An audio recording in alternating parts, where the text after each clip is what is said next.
with the people that use audio to confirm off of like downlight, like hearing the confirmation. So like people are like, oh, it's just a straight up buff. But for some people, I think you know, they still want to keep that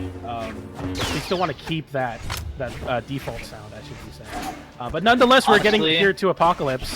What do you feel about the lightsabers, real quick? If every weapon sounded like a lightsaber, I'd be fine with that. I wouldn't even care. I love the lightsaber sound so much. Right, it's. I've always been a Star Wars nerd, so it's really good to see Monihalla right now playing the greatsword so well, hitting a dare. Udeaghac not able to touch yet. Gosh, Monihalla is playing the greatsword like it's a scythe, pulling them away from the wall time and time again. Finally going to get back to stage and pick up a sword, but Monihalla has them so far gone in the damage, I doubt that much more is going to be had on Udeaghac's side. Yeah, Monihalla playing pretty solidly here so far. Gets the big recovery to close out that stock. That's going to be a pretty big lead here, only in the yellow. Udeaghac looking to find really any damage or really anything that's not just getting hit by Monihalla's greatsword. Monihalla really one of the people that have held on to the greatsword, and for good reason. Udeaghac with the sweat bead. That's an early stock for Monihalla, like you said, making it look like Scythe a little bit on the greatsword. That's going to be a clean stock for Monihalla, and now Udeaghac needs to find an idea here to get back into this game. Udeaghac is definitely searching for the idea, and Monihalla right now is just toying with them with these dares on stage, picking up a little bit of damage. But at the moment where it currently stands, I think it might be too much of a hike to get this back. Monihalla going to be swapping over to the lightsaber sword, and that is going to be making him lose his stock, going a little bit too deep on the right side.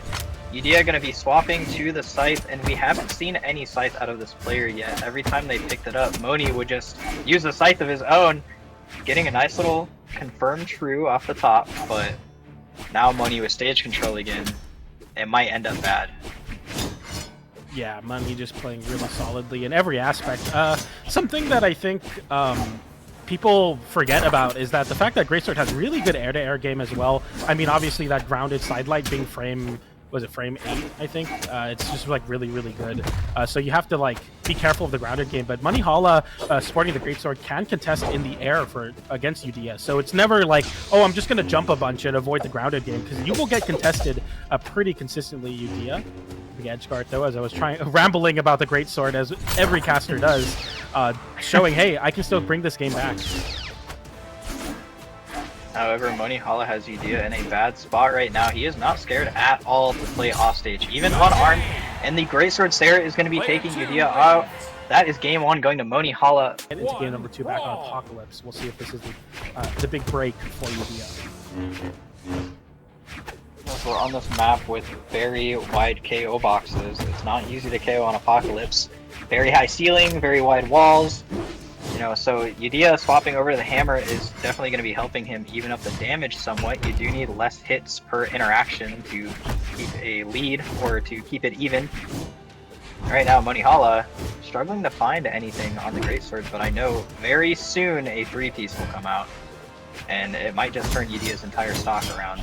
There we go. Like I was saying, missing the spot dodge read, however, he's still able to keep it up because Udeaghac did wake up instantly. Monihalla right now is playing the perfect stage control. The D-Light Stare is going to drop because he hit it too far away. That one doesn't though, and that's another D-Light Stare. Big damage for Udeaghac. Slowly trying to shift. Yeah, that was a big save.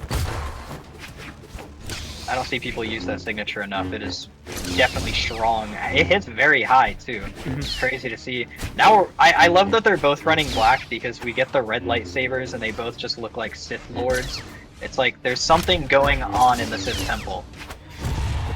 And Monihalla is going to come out on top with that first stock, deep in the red, and Udeaghac is going to be on the sword now. I'm not sure what more they can do right now. Monihalla has just been keeping the lead off of playing super aggressive and basically perfect with the greatsword. So Udeaghac kind of has to find his groove now. Yeah, Udeaghac able to even up that stock, not letting Monihalla run away with it too much. The idea to avoid the greatsword damage has been working out pretty well for Udeaghac. So far, and I like that little open up the 3-piece off the side light. People you kind of forget, especially when you're hanging off the stage, getting hit by sidelight is really scary because it just kind of stops you in place and it makes the hammer player have so much great positioning. Gets a little three-piece off of it. You love to see that usage of the sidelight.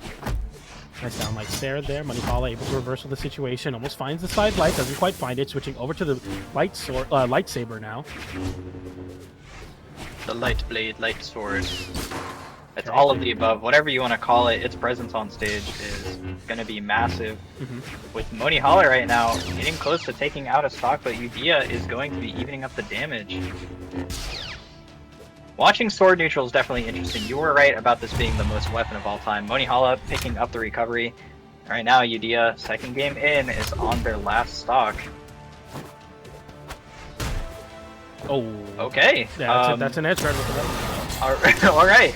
Monihalla unfortunately blundering down the bottom, and now stocks are going to be even up. So Udeaghac does have a chance to clutch this. Nice neutral light there, getting a little bit of an open up on Monihalla. The damage is good. Lightsaber coming out on the side of Monihalla. The lightsaber, really the lifesaver for Monihalla this game, closing out a lot of the stocks pretty consistently with the sword recoveries and looking to find another one with the edge guard. Big juggle, the nair comes through, no recovery, but good stuff so far. Nice recovery as well. Monihalla with the lightsaber just doing so much work in the juggle game. And it looks like he's playing to finish the stock off with the greatsword. The dare is going to be connecting. Another dare, Udeaghac. Hammer is not the best weapon to be fighting that. I know from experience that was pretty much a lost interaction there. And unfortunately, Udeaghac is going to be losing game 2. I love the Qatar meta. Say it with me, everybody. As we get into game number 3 back on Apocalypse. Yeah, triple Apocalypse. I wonder why they like this map so much. It's not like either player has really been struggling to KO, so you can't really get an advantage from going to this map. Udeaghac on, you know, this, okay. I do love the Shoto lightsabers, like the Asgardian ones, but Ashoka's are kind of crazy with how similar they are to sword. The big open up for Monihalla, Greatsword, finding some big strings as well. Like, you're fighting Qatar, the string weapon, but Greatsword can do basically the same. I always call Greatsword a Rekka, or it's more of like a 2D fighter weapon, in my opinion. You get a hit and it looks like a 2D fighter for a moment, because you're just stuck in the blender. And speaking of which, that's the coverage on the neutral sig. Turns it around with the second hit and finds the finisher to find the KO. Dude, Greatsword's ridiculous.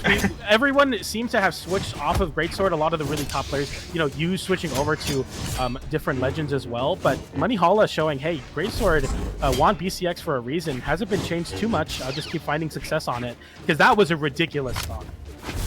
You know, after BCX, they basically made this weapon broken by making it not drop as much, not nearly as much. There used to be issues with that. I even spoke to Mr. TWK himself about Greatsword dropping, and he gave us a promise to fix it, and fix it he did, and now we're seeing it just demolish in community tournaments. I mean, man. What do you even say to this Greatsword? I mean, it's just been too much for Udeaghac, but on the Ahsoka Tano Katars, looking to find some open up. Monihalla gets a side air, gets back onto the wall. Udeaghac jumping back to center. Nice box dodge down, doesn't find a conversion, and now Monihalla drops it with the ground pound, doesn't find it. Udeaghac on the unarmed, can't find it either. 2 exclamation points are stuck on stage. Triple exclamation points, that's it. Monihalla hit the clean little 3-piece on the corner to take that out. Unfortunately, wasting your options under the stage is not going to get you the win. That is another 3-0. We've seen 3 3-0s back to back. Oh my lord. 3 exclamation points, 3 stock, 3-0. Monihalla taking that game and taking the set with the Greatsword on display once again. That was a very, very dominant game. 407 damage, 0 damage. He did 0 on the sword. Forget sword. I don't need it. I'm just going to do 407 on Greatsword, and I'm going to win the game. Look at that damage graph, ladies and gentlemen. That is not normal. That is not what we should be seeing. But nonetheless, it's orange across the whole thing. It's just going to show that, hey,